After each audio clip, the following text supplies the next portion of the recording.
No dia de hoje, nessa entrevista maravilhosa, eu vou trazer Paul Cardus, que é um professor psicanalista. Ele dá cursos de autoconhecimento em psicanálise. Ele tem muita sabedoria, porque muitos dos problemas que hoje a gente enfrenta e vamos continuar enfrentando vêm de lá de dentro. E com muito respeito, o Paul traz todas essas questões importantes que você vai aprender muito aqui nesse podcast de hoje. Seja bem-vindo, Paul. Eu espero que esse nosso bate-papo seja rico e que muitas pessoas que estejam nos assistindo possam aprender um pouquinho com tanta sabedoria. Seja bem-vindo. Obrigado, Ellen. Eu que agradeço o convite e vamos tentar fazer o melhor possível hoje. Vamos. A gente estava conversando aqui antes de começar o programa sobre as questões de sofrimento. E é nesse momento, quando as pessoas se entendem nesse momento sofrendo por algum problema, é que elas devem procurar um psicanalista. Me explica direitinho como é que é isso, porque as pessoas não sabem o que eu estou sentindo e onde buscar ajuda. Eu quero que você me explique um pouquinho raso, né? Mas Sim.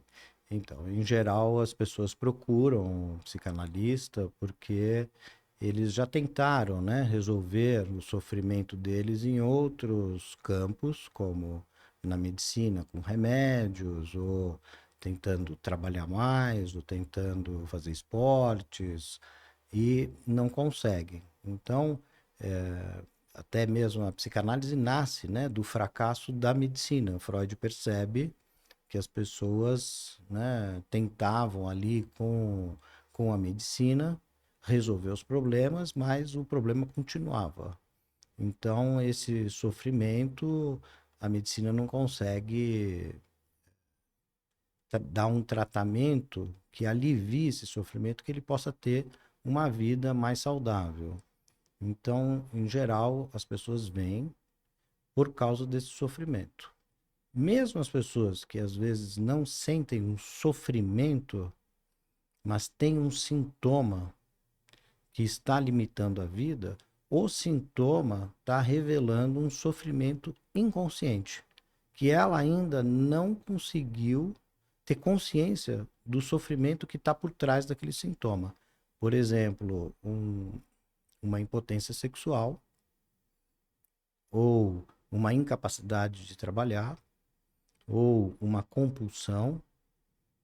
Então, ela tem a compulsão, ela percebe que ela se sente obrigada a fazer uma coisa que ela sabe que aquilo não vai ajudá-la na vida prática dela. Mas mesmo assim ela ela faz, continua fazendo. ela continua fazendo. Então, muitas vezes o sintoma ele está escondendo esse sofrimento. E a psicanálise ela é capaz de ir fazendo esse caminho até descobrir esse de onde está originando isso? É isso que a Isso, exato. psicanálise Então, faz? muitas vezes a pessoa não chega sofrendo no sentido assim de estar verbalizando o seu sofrimento. É a psicanálise que vai, à medida em que vai rastreando a história daquele sintoma, ou Ah, daquela inibição, ou daquela angústia, é que vai circunscrevendo qual é o sofrimento daquela pessoa e trazendo, né, à consciência esse sofrimento. esse é um dos inúmeros assuntos que a gente está trazendo para esse mês de setembro, por estarmos no saúde mental, onde as pessoas colocam luz no assunto. E são assuntos muito importantes e que podem permear uma vida inteira se você não souber que você tem até um problema. Hoje estamos completando, esse mês estamos completando um ano daquela jogadora, né? A A Valeuska. Valeuska, que infelizmente, né, se foi de forma trágica, e você esteve aqui conversando sobre esse assunto. De lá para cá, você no consultório, você percebe pessoas piorando, melhorando, buscando ajuda? Como que é, depois da pandemia, o consultório mudou a procura ou não? É igual sempre, a gente só colocou mais luz depois de uma pandemia. Não, depois do confinamento, mudou significativamente. Nós temos vários exemplos na cultura e na clínica. onde as pessoas realmente, a gente percebe que estão com o pavio curto. Então, desde a política, que nós vimos recentemente um ato desastroso de uma violência pública, né? Que nunca tínhamos visto. Quer dizer, ali é o retrato de que as pessoas estão com o pavio curto. Agora, só para voltar para a clínica, eu tenho, né, recebido pessoas que têm crianças próximas que tiraram a vida de forma trágica. Crianças com idade Jovens, cada muito vez mais jovens. antes da puberdade. E o que é atribuído a isso? Existe uma ligação direta com o confinamento que vivemos? Ou porque as pessoas estão percebendo menos os sofrimentos nas outras? Existe uma relação, sim, com o confinamento, a meu ver, né? O confinamento trouxe, né, esse estado de choque, depois um trauma violento e a instabilidade, as incertezas na vida. Então, aquelas crianças que estavam já com os pré-requisitos para desenvolver, por exemplo, uma depressão, o confinamento que traz todas as incertezas da vida e a obrigação, né, de ter que ficar fechado e prejudicou muito o contato dessas crianças com outras crianças, do adolescente que está entrando, né, na adolescência, poder ter esse contato com outras crianças, intensificou já os traços existentes. É De... como se tivesse, sei lá, tomado um remédio que acelerasse talvez o processo de adoecimento mental, seria isso? Então, também a questão dos remédios entram, né, já que você falou de remédio, muita gente foi medicada durante o confinamento e, por exemplo, assim, eu tenho dois casos que são casos próximos dos meus pacientes, onde crianças se mataram, né? Puxa vida. E essas crianças estavam tomando medicação.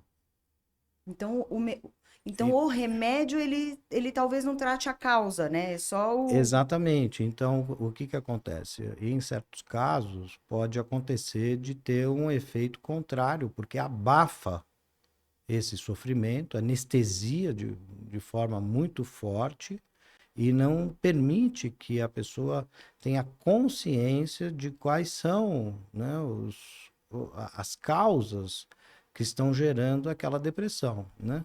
Nesses casos específicos tinham, né, características específicas de que lugar que essa criança ocupava na família, no desejo e no amor dos pais. Isso é uma pergunta boa, assim. Hum, Quando, se sei lá, as famílias estão em casa, acabou o confinamento, ainda existe muito ajustes que vêm sendo feitos, talvez problemas que foram identificados durante o confinamento que talvez passassem em branco e que o confinamento trouxe mais destaque para algum tipo de dificuldade de conviver, né, entre família. Tivemos muitos problemas de famílias que se desfizeram, né, na sim. pandemia, no confinamento.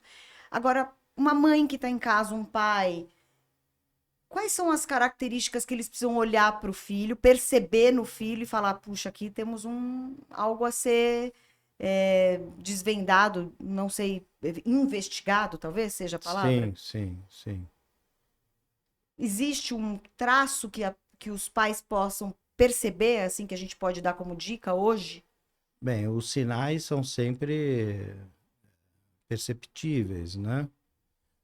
Mas às vezes os pais não estão preparados para detectar esses sinais, né? Mas se eles perceberem alguma coisa fora do comum, do Do comum. padrão da criança, não do padrão das crianças, mas daquela criança, né?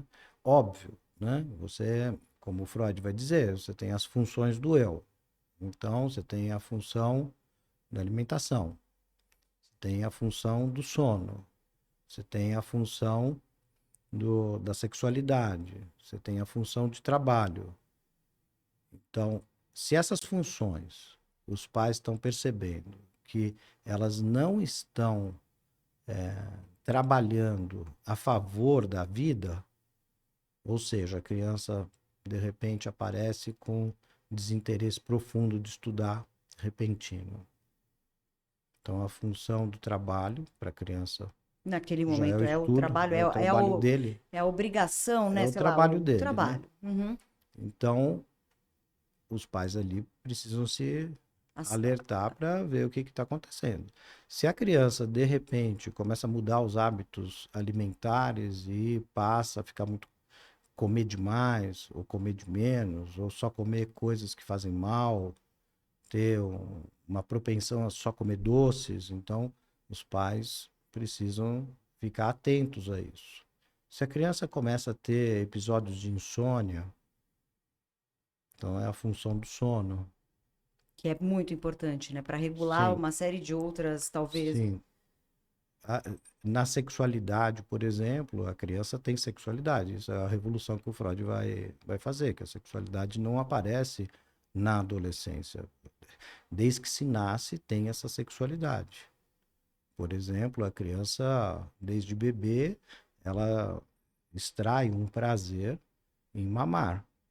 E o mamar é um ato de amor, que ela tem a relação com essa mãe.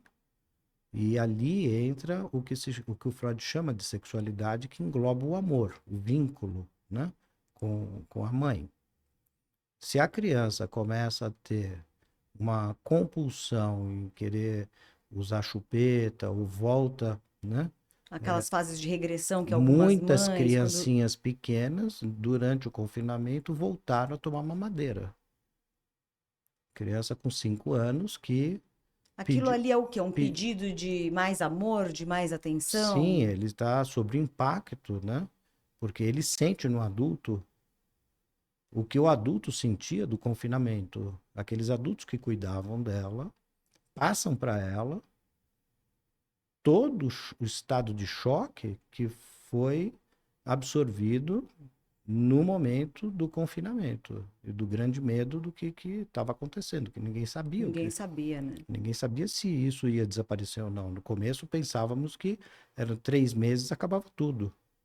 E não, foram 2 anos. Foram 2 anos. Até hoje tem Até hoje, Covid. né? Hoje, ontem mesmo, eu ouvi a Rosana Rostaman, do Emílio Ribas, falando que a Covid está muito alta aqui em São Paulo. É, Está eu vi os Ebalos também falando que, 17 mil por semana. meu Deus. Casos registrados, fora os, não, os Os, os que não subnotificados. vão, né? Só Hoje testa ninguém faz positivo quem teste. faz teste, né? É. Isso é verdade. Então, assim, na ocasião, a criança, ela vivia essa angústia que os pais estavam passando. Que os pais são, né, esse alicerce de trazer o equilíbrio emocional para a criança. Só que os pais estavam muito abalados e passava isso para a criança. E a criança também escutava, né, na televisão, sabia o que estava acontecendo muitas vezes e também teve que deixar de ir para a escola e alguém teve que explicar o É, que. a gente viveu, claro que não é esse nome, né? Eu até peço desculpas, mas é a síndrome do único cômodo, né? Porque Isso. quando você é adulto, você tem criança, às vezes você se afasta, as crianças ficam de um lado e você conversando com os adultos do outro. Ali não ficou, se falou sobre muitas coisas que talvez as crianças não estivessem preparadas e nem tem ferramental emocional para entender aquela situação, né? Sim, então, o fato da criança não entender é o que o Freud fala na carta 52, ele chama de trauma, né? Então, Hum. trauma é tudo aquilo que você não consegue traduzir. Olha só. Então, a criança estava sentindo tudo aquilo, mas ela não conseguia entender. Isso que você falou é bem preciso, porque o fato de não entender é traumático para a criança. E quando a criança deve ter criado muitos traumas, se criaram em adultos, imagina o que nos criou em crianças Isso, exato. nesse período.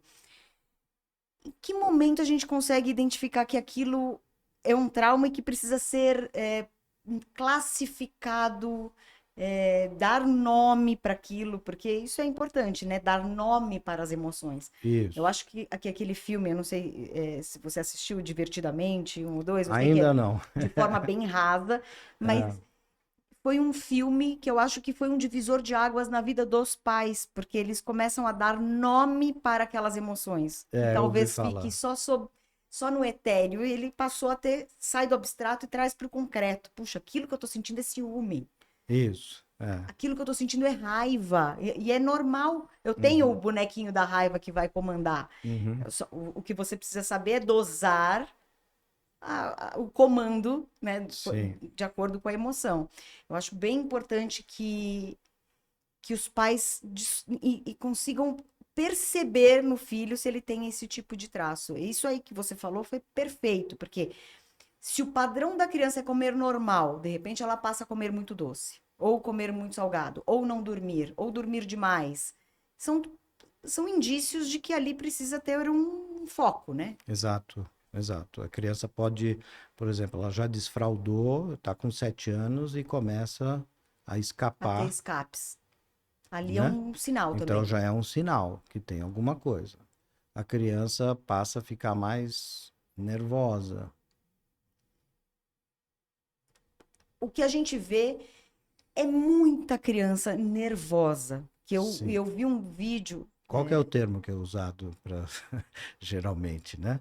Enfesada. enfesada. Então, enfesada quer dizer que está com o intestino preso, né? Então, muitas vezes a criança, essa função do eu, que é de regular, né, a hora certa, o lugar certo de fazer as suas necessidades, que é uma das etapas de aprendizado do próprio corpo, né, da Sim. criança, e, E de autocontrole e também, de né? De autocontrole, né? percepção. Você Isso, se percebe com vontade e isso, aí espera um pouquinho até chegar ao banheiro. Isso é isso. um processo muito importante de ser Muito, respeitado. muito, muito. E ensina muita coisa na fase aí É, mais adulta, né? Mais pra frente. nós psicanalistas falamos que é a entrada na civilização, porque é o primeiro momento em que a criança ela está muito atenta ao desejo do outro. O que que o outro quer de mim, né? Então, o outro quer de mim que eu faça minhas necessidades num lugar específico, que eu chame para ir lá e que eu tenha um controle sobre os meus impulsos. Olha só Então, que quando a gente percebe que a criança está muito impulsiva, né? Às vezes nem precisa, né, ter um transtorno esfincteriano ou uretral, por exemplo, mas que a criança está muito impulsiva, já tem uma relação simbólica com isso. olha só. Então os pais precisam ficar atentos, sim. Não só jogar a culpa no tablet, ó, ele está muito nervoso porque ele está compulsivo no tablet, aí quando a gente tira ele fica nervoso. Isso também, claro, Mas não é só, não é o mas não vilão. é só isso. Então, o que que acontece? O confinamento, se a gente for pensar, começou em 2020. Isso quer dizer que as crianças de 4 anos hoje Passaram metade do ar. nasceram aí. Exato. Eles não conheceram outro mundo. Não conheceram pais.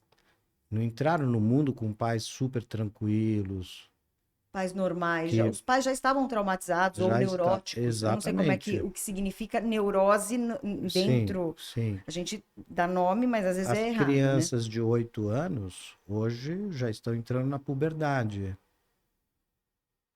Então, nós estamos, assim, pensar que as crianças que estão entrando na puberdade agora tinham 8 anos. Então, como que eles entram na puberdade depois de todo esse impacto? E o índice de crianças que têm se autoagredido de forma trágica aumentou sensivelmente. E você atribui isso você, reflexos do confinamento e tudo isso que a gente acabou vivendo, todo mundo junto e misturado, sem muita ferramenta, talvez emocional, né? E de resolver, né, problemas, foram empurrando problemas.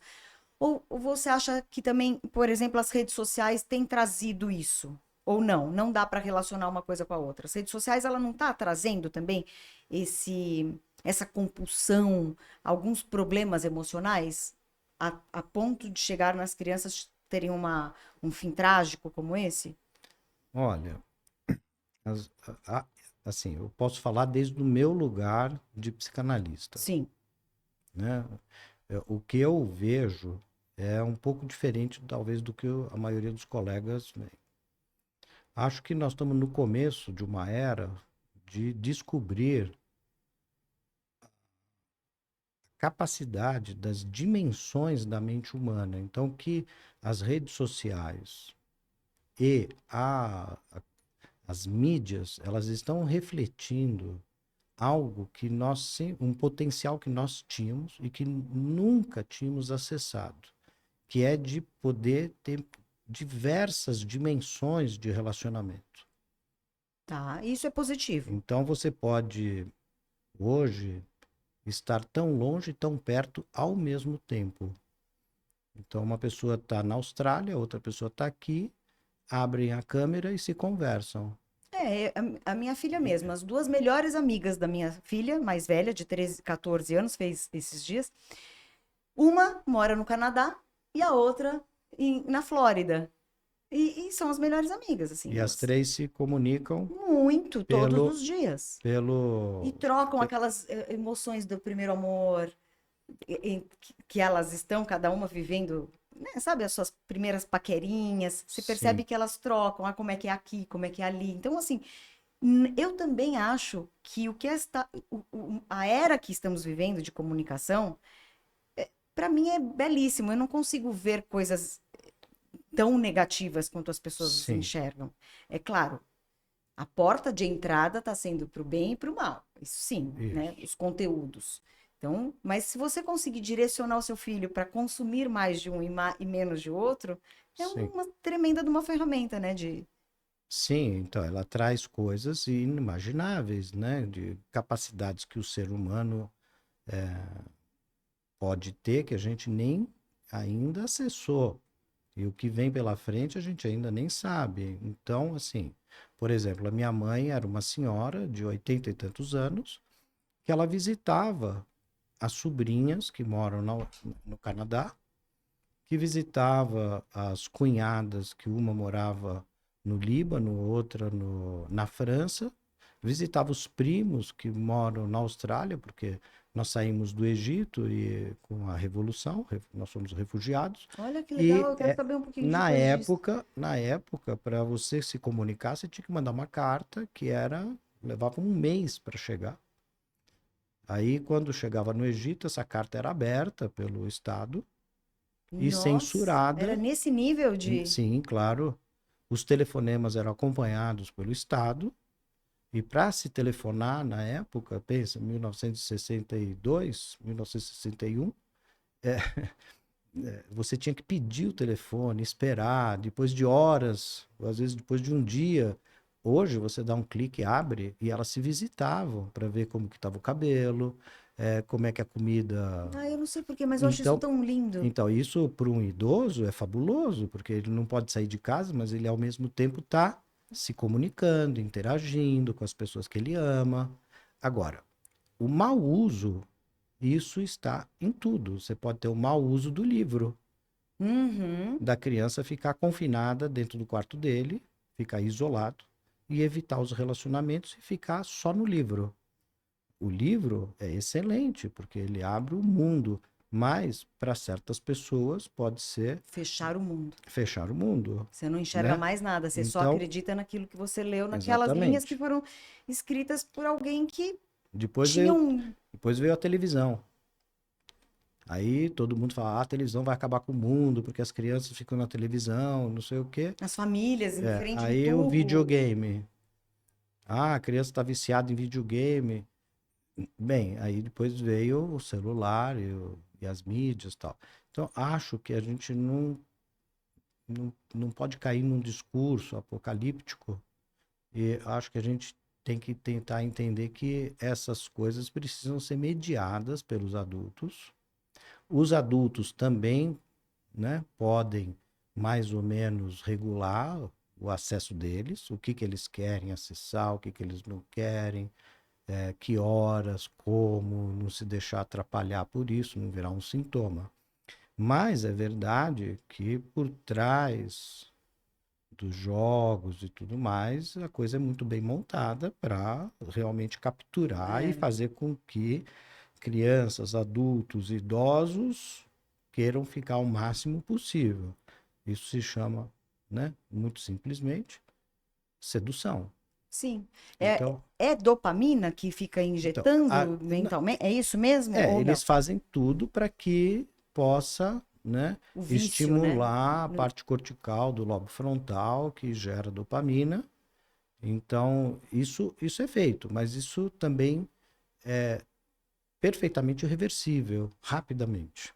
Sério? Sério? Então, uma criança que está ali totalmente fascinada, Viciada, que as mães ficam falando, meu filho não brinca mais com nada. isso, às vezes pode até cair no vício, mas às vezes antes do vício tem a fascinação. Então, ela está fascinada por aquilo, quer toda hora ficar. Se a gente Ainda é, não né? entrou num vício. Não é a mesma coisa de um vício de drogas que tem alterações químicas que às vezes são irreversíveis. Olha, isso é importante. Porque, Às vezes a gente fica preocupado demais e não é. Alguns ajustes, exatamente, né? Limitação no tempo. Já isso. é bom. Agora, é muito comprovado nas clínicas psicanalíticas que quando você oferece para a criança alguma brincadeira, algum jogo relacional com aquele adulto que é o analista, a criança adere muito rapidamente e larga, deixa o celular de lado. Então, cabe aos pais também se autoanalisarem e também entenderem o que eles estão oferecendo em troca que possa trazer um prazer que seja genuíno, que não seja fugaz, como é É essa verdade, porque dopamina. esse pai e essa mãe falam assim: para com o celular. E aí a criança vai fazer o quê? Exato. Ela não pode sair na rua porque tem o perigo da rua, tem a Hum, insegurança que a gente vive hoje, não permite mais que as crianças tenham a liberdade que, por exemplo, eu tive na minha época morando no interior de São Paulo. hum. Então, assim, a gente vai oferecer o quê em troca? Sabe o que a gente brinca muito na minha casa? De mímica.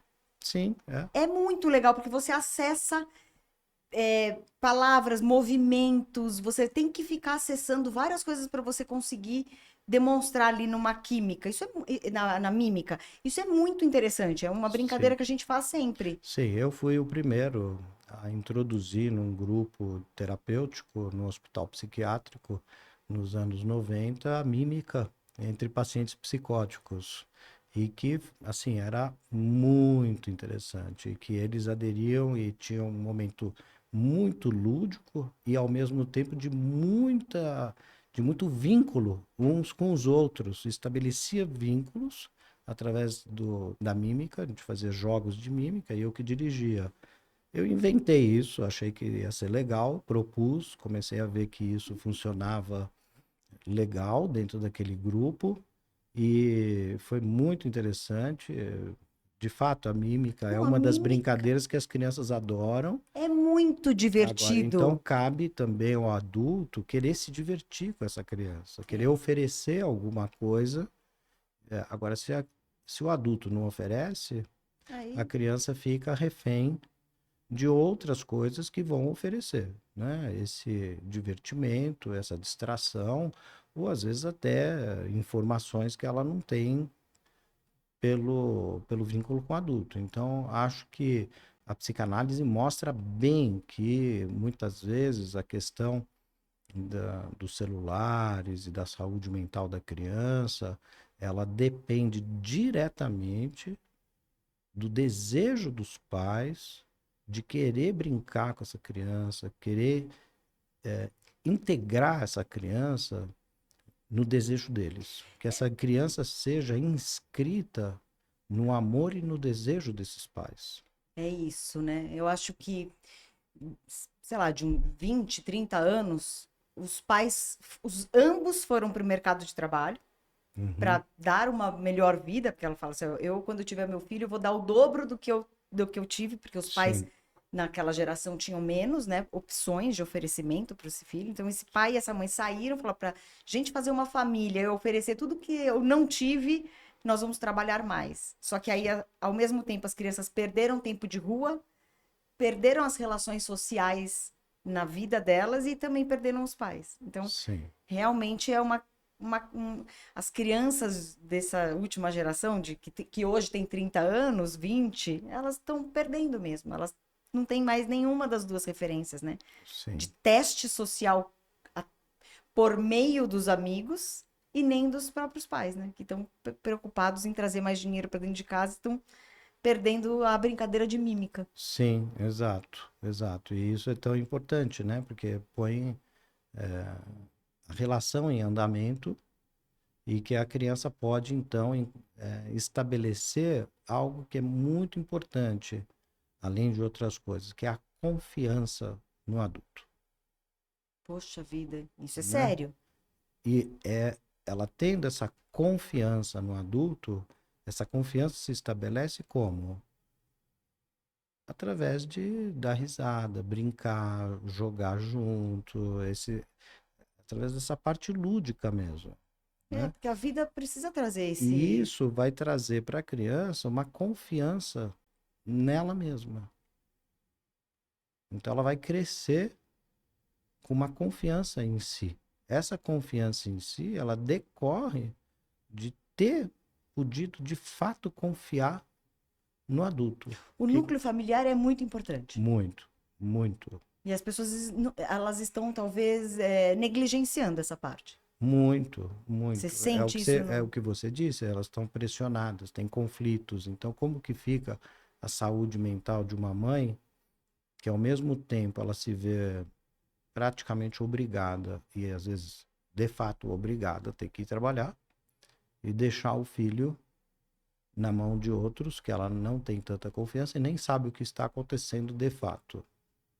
Que realmente as pessoas Então ela deve precisam. ficar num conflito, eu não diria culpa, mas diria muito mais um remorso interno. As pessoas chamam de culpa, mas tecnicamente Chama remorso. muitas vezes é remorso. E o tratamento do remorso é distinto do tratamento da culpa, né? Então muitas vezes a mãe fica com remorso de deixar esse filho numa creche ou com outras pessoas, mas ao mesmo tempo ela se vê obrigada a ter que fazer isso. Ela não tem muita saída. Você tem que escolher qual é a guerra que você vai, a batalha que você vai enfrentar. Porque, Exato. ok, se você quer enfrentar a batalha do mundo de trabalho, você vai perder a guerra da tua vida com seu filho, talvez. É, a gente acha que vai ter que ainda reinventar Uma. uma maneira diferente de lidar com isso. Acho que nós estamos num momento assim de uma quebra de paradigma, né? Que nós saímos de uma família tradicional que não é na época do Freud. Na época do Freud a família não era tão tradicional assim. Tá. Se exigia, a igreja exigia que tivesse, a igreja queria regular a sexualidade da família, regular as relações, mas isso não quer dizer que isso de fato acontecia. Porque se a gente assistiu o documentário Cabaré Eldorado, a gente vê que a Europa tava cheio de cabarés com trans.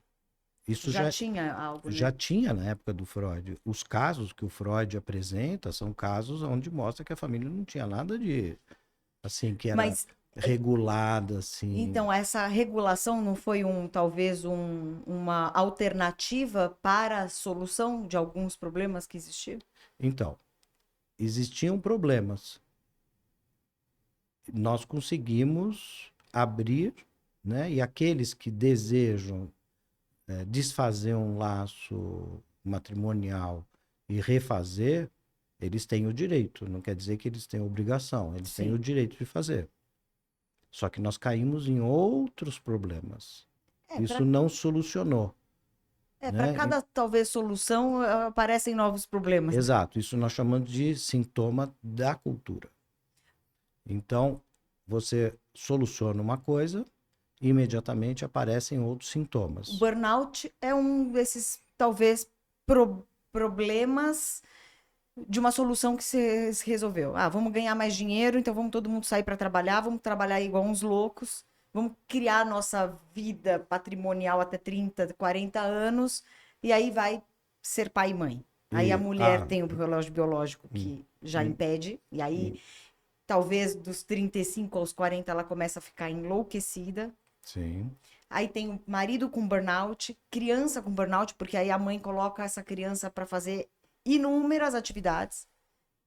E o burnout? Me conta sobre o burnout. é, É um problema gerado por uma solução que a gente mesmo quis criar pra gente? olha, a gente tem que voltar na história um pouco, né? E pensar que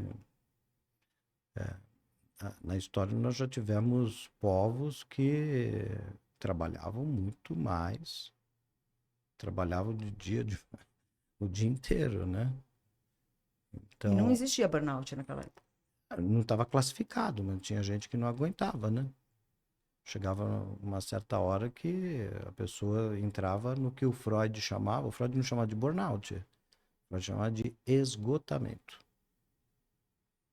Que o esgotamento pode sim gerar, né, uma série de neuroses e prejudicar sensivelmente a saúde mental. Sério? E muitas vezes uma coisa retroalimentar a outra. Porque a saúde mental não está devidamente equilibrada, entre aspas, equilibrada, então você se joga no burnout. Você se permite ser abusado pelo mercado. Deixa eu ver se eu entendi.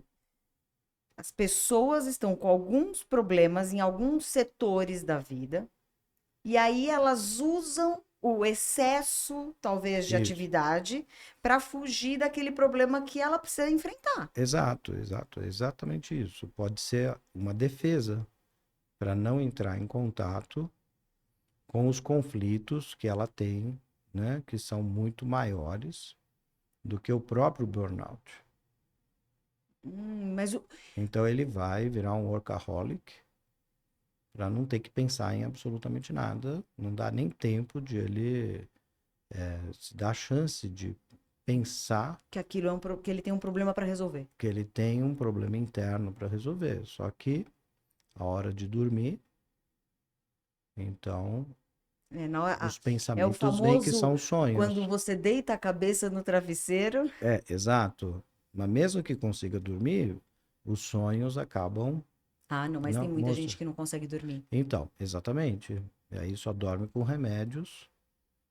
E isso é um outro problema. Isso, exato. Então, veja, então, por que a saúde mental não está devidamente organizada, então o cara está sujeito a cair no burnout. Entendi. Uma mulher acabar tendo uma tripla jornada de trabalho, né? Tá em casa, tem que cuidar do filho, tem que cuidar da casa e ainda tem que trabalhar. E Ou ainda pega tem uma que ser. mulher separada com 2 filhos e que o marido desapareceu. São muitos problemas, né, que a gente. Então, até O- quando ela vai aguentar essa pressão toda, Como né? que a gente consegue classificar que uma pessoa está com a saúde mental em dia? Existe isso? Existem Claro, pessoas que estão com a saúde mental em dia ou todo mundo tem algum problema que precisa ser resolvido? Ou não, tem probleminha que a gente vai. não, problema todo mundo tem. Conflito todo mundo tem. Neurose Então, não. isso, Neurose já é um então, problema. exatamente. Então, quando a pessoa está neurotizada, é porque ela já, então, né, descompensou. O Freud chamava de uma outra maneira, né?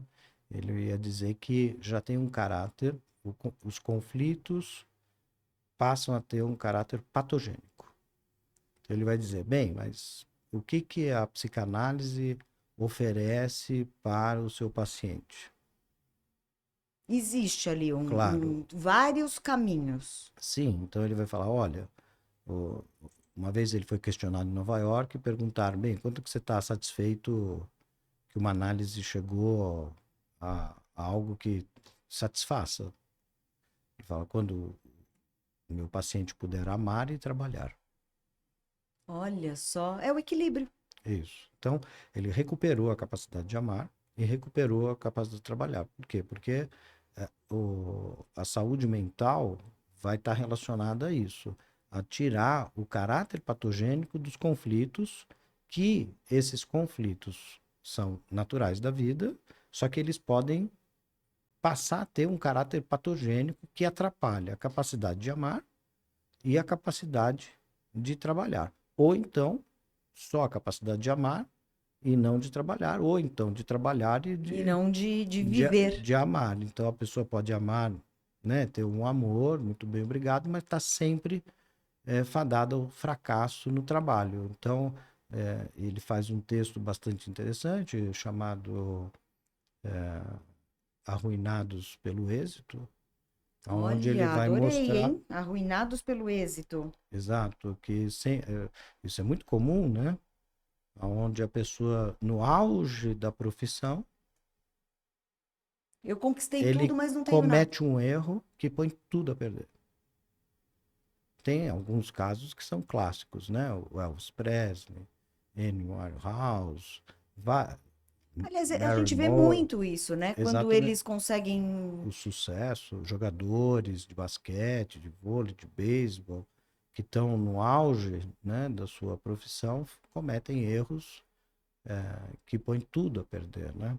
Então, porque mesmo eles tendo êxito em suas áreas, em seus setores, eles estavam de alguma forma negligenciando alguma sei lá, não sei se a gente pode classificar em cinco, seis, o trabalho, o amor, o exercício físico, sei lá, alimentação, como é Sim, que é? Você falou, as funções das quais do corpo, né, que a gente isso, precisa, isso. As funções do eu, do eu, funções do que, eu, e isso. que uma das funções é a regulação da alimentação, do corpo, né? Do sono, do trabalho, da sexualidade e outras tantas. Mas, então, sim, com certeza.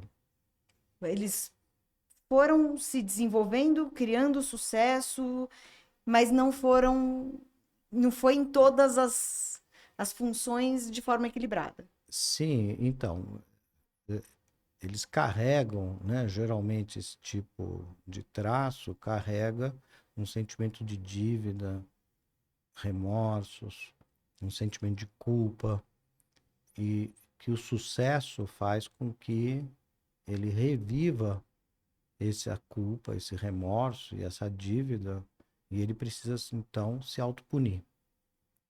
Meu Deus, Então, é no inconsciente que isso isso acontece, é né? inconsciente, ele nem tem noção disso, ele só percebe que quando ele ia ter a promoção, ele perdeu a boa com o chefe.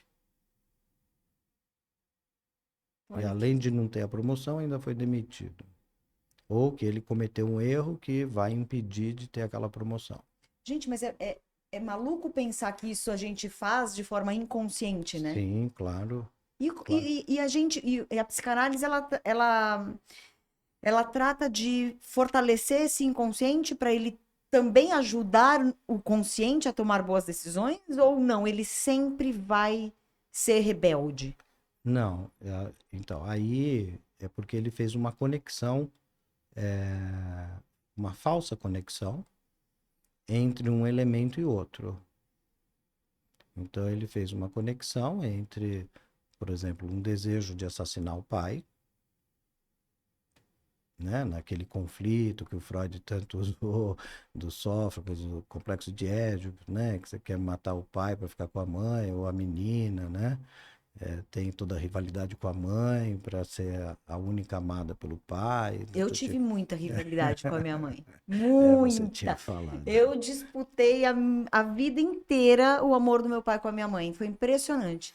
E Isso. aí, era uma conversa, e eu posso falar isso hoje com tranquilidade, porque é aquela história. O que você faz com os problemas que você carrega? Eu resignifiquei, E não temos problema nenhum. Meu pai dizia, eu preciso morrer depois da sua mãe, porque senão vocês vão se matar. Hum, E ele morreu muito antes.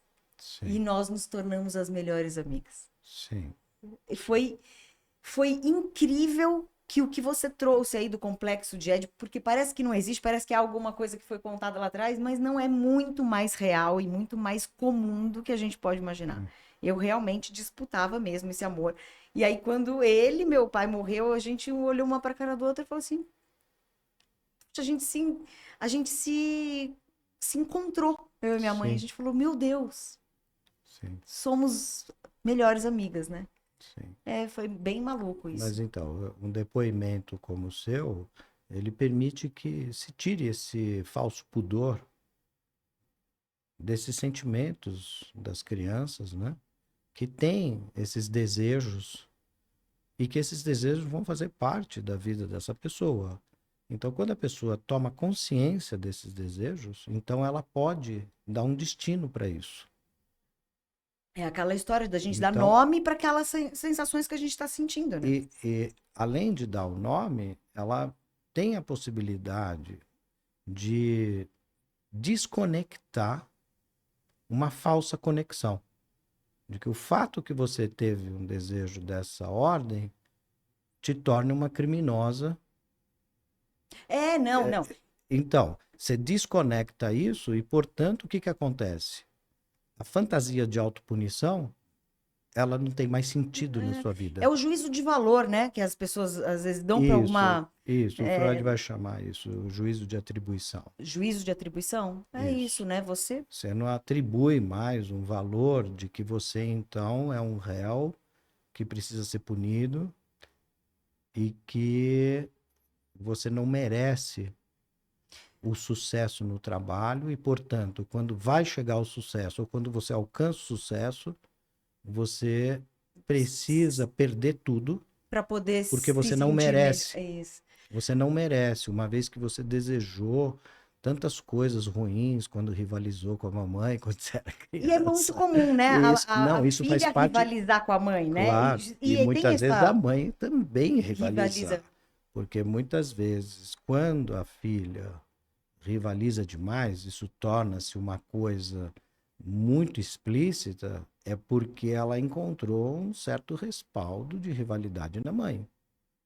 Hum. Então, a mãe também tem a questão do Édipo dela com o pai dela, que pode ser reativada com os filhos. E existe, o do menino é a mesma coisa? Não, é um pouquinho Ele não diferente. rivaliza tanto, né, com o pai, a Não, figura da mãe. ele rivaliza sim, Rivaliza? mas de outra maneira, né? São maneiras distintas de se rivalizar na feminilidade e na masculinidade. Porque a Então, mulher é mais competitiva, é isso? Nesse quesito, é, nesse é, especial. Porque os homens são mais competitivos, assim, até porque faz parte da natureza, né? Do homem ser o que vai à caça, né? ele é Mais ou menos. preparado mais ou menos para isso, né? Mas a questão do Édipo na menina e no menino é um pouco diferente, porque tanto o menino quanto a menina, quando nascem, quem cuida dele, quem dá de mamar? É a mãe. A mãe. Em geral, né? Grosso modo, é a mãe que dá de mamar. Essa mamada é o primeiro objeto de gozo dessa criança. De prazer, de amor, de Exato, sublimação, né? O exato. carinho. Isso, exato. Então a menina, ela vai percorrer isso até os 2 anos e meio, 3 anos, sendo supostamente cuidada por alguém que cumpre essa função materna e muitas vezes pela própria mãe. O menino também. Então os dois têm o mesmo objeto de gozo, de satisfação e de prazer e de desejo, que é esse corpo a corpo É esse com a primeiro mãe, contato mesmo, é que a aquela. mãe vai cuidar desse corpo, vai ensinar essa criança a mamar, desmamar, vai ensinar a criança a desfraldar, e isso tudo com amor ou com ódio, né? É. Também. Mas, de qualquer maneira, esse primeiro contato, tanto o menino quanto a menina têm o mesmo objeto, que é uma mulher. Entendi. Então, por isso que talvez seja mais suavizado Para o por o homem. homem e para a mulher é É, mais é de. mais fácil para o homem, porque ele não tem que trocar de objeto. Ele só tem que deslocar a figura da mulher, da mãe, para outra mulher. Para a menina, ela está presa nessa figura da mulher. Então Até ela como tem, forma de comparação, referência. então ela tem fortes traços homossexuais, porque o seu primeiro objeto é com outra mulher. Entendi. Olha que profundo. Então ela, para se fazer menina, ela precisa se afastar disso, Olha, né? ele Então tem questões que são muito diferentes para para um um e e para para outro. outro, porque os dois estão em contato com o mesmo objeto. Só que o menino não tem que desfazer isso como objeto de amor. Ele só precisa encontrar Uma algo, parceira, uma pessoa um parecida com aquele deslocamento. primeiro amor, Não né? pode ser mais com a mãe, Olha só. mas tem que ter alguma coisa daquele primeiro amor. Isso, exato. Puxa, muita coisa. Tem É, muito assunto aqui com o é, Paul. Eu é. tenho uma lista de coisas que eu não nem consegui perguntar ainda, mas eu prometo que vou trazê-lo mais vezes. É, o que eu quero falar aqui é que eu estou muito feliz de ter aprendido um pouquinho só, mas eu vou Hum, aprender mais, eu vou trazer você mais vezes. Eu quero que as pessoas saibam que elas podem aprender sobre isso. sim, claro. O curso de psicanálise para você fazer, para você se conhecer, conhecer o outro e perpetuar e transmitir esse conhecimento, cascatear de forma positiva isso, de forma, né, emocionalmente falando. Qualquer pessoa pode fazer um curso com você, Paul. Me explica mais ou menos e sigam o Paul nas redes sociais dele, tem sempre conteúdos incríveis. E como que a gente pode beber um pouco dessa sua fonte? Olha, estudar, pode-se estudar. Hoje existe essa abertura, né, do leigo poder estudar a psicanálise, né? Mas aonde se aprende mesmo a psicanálise não é bem nos livros. Os livros, eles vão dar um respaldo muito bom, claro, precisa estudar. Mas aonde você vai aprender essas coisas é na sua própria análise. Então, sugiro quem goste desse assunto, quem realmente vê sentido ou abriu uma janela de sentido, que procure, né, se caso tiver algum sofrimento ou perceber que tem algum sintoma, alguma inibição ou alguma angústia que Que não precise ser. é que procure um psicanalista para poder se questionar, né? Existe uma sociedade brasileira de psiquiatria, porque eu sei que você é o fundador do Núcleo de Pesquisas de Sexualidade, né? Isso, Então, você trata muito dessas questões, que todas as questões que a gente tem emocionais são ligadas de alguma forma à sexual, né? À isso. sexualização. Existe em algum lugar onde você pode ter uma lista de psicanalistas de uma linha ou de outra? Eu mesmo organizo, né, junto com dois outros colegas, um espaço de psicanálise, de formação em psicanálise. E lá nós temos assim muitos participantes e que nós fazemos o quê? Nós distribuímos, né, as pessoas que se endereçam a fazer a formação com a gente e que estejam interessadas em fazer análise ou supervisão, no caso de formação mesmo de psicanalista, nós encaminhamos para a nossa rede De profissionais de capazes profissionais de. que são colegas nossos, né, que trabalham com a gente, acompanham o nosso trabalho há muitos anos. Olha que interessante. Então, tá, estamos colocando aqui as redes sociais do Paul, onde ele oferece esses cursos de psicanálise, Ó, porque eu acho que eu vou ser aluna dele. Adorei esse papo aqui. Quero convidá-lo para vir outras vezes para a gente falar sobre outros assuntos que eu também acho igualmente importantes para o mundo atual.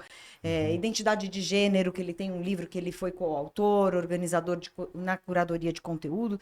Instabilidade emocional, que mais? Procrastinação, que eu acho que a gente não falou sobre isso, e isso é um problema muito atual, que a gente sim. está procrastinando, porque a gente fica criando, a gente fica abrindo várias janelinhas e não fecha nenhuma, não vai do Sim. começo, meio e fim. Acho que é importante a gente falar disso. Sofrimentos a gente falou bastante, que você não precisa sofrer. Tem algum sentimento esquisitinho, procure um profissional como o Paul Sim. e vai se cuidar, porque a gente precisa ter a saúde mental em dia. Então, isso. Tomar consciência de tudo isso e poder organizar todos esses sentimentos, impulsos, permite que você possa tirar o valor patogênico dos seus conflitos e ter uma saúde mental satisfatória para você poder amar, trabalhar e viver bem. É aquela revisão do carro. Você vai, troca tudo que precisa trocar, coloca tudo que precisa fazer para o carro rodar bem. Estou falando aqui Boa usando metáfora. uma metáfora Isso. simples, mas para todo mundo entender, né? Tem Claro, hora que você tem claro. que parar, fazer uma revisão, realinha, readequa, e aí o carro volta a ser, Isso, exato. não é? Exatamente. Aliás, antes da maternidade, todo mundo tinha que fazer porque para maternar e paternar não é fácil. Isso, exato. Você vai construir um novo ser humano. Para você fazer isso, você precisava. Sabe, antes de pegar o carro para você viajar, que você precisa passar revisão, trocar pneu, ver óleo? É isso. Antes de ser pai e mãe, tinha que fazer esse curso. Esse curso devia ser pré-maternidade. Pré-requisito. Pré-requisito. Muito obrigada, Paul. Obrigado Foi você. uma entrevista incrível, mas vão ter outras. Eu Obrigado espero você. que você tenha horários na sua agenda para nos brindar com mais conhecimento. Obrigado, vai ser um prazer. Tchau, tchau.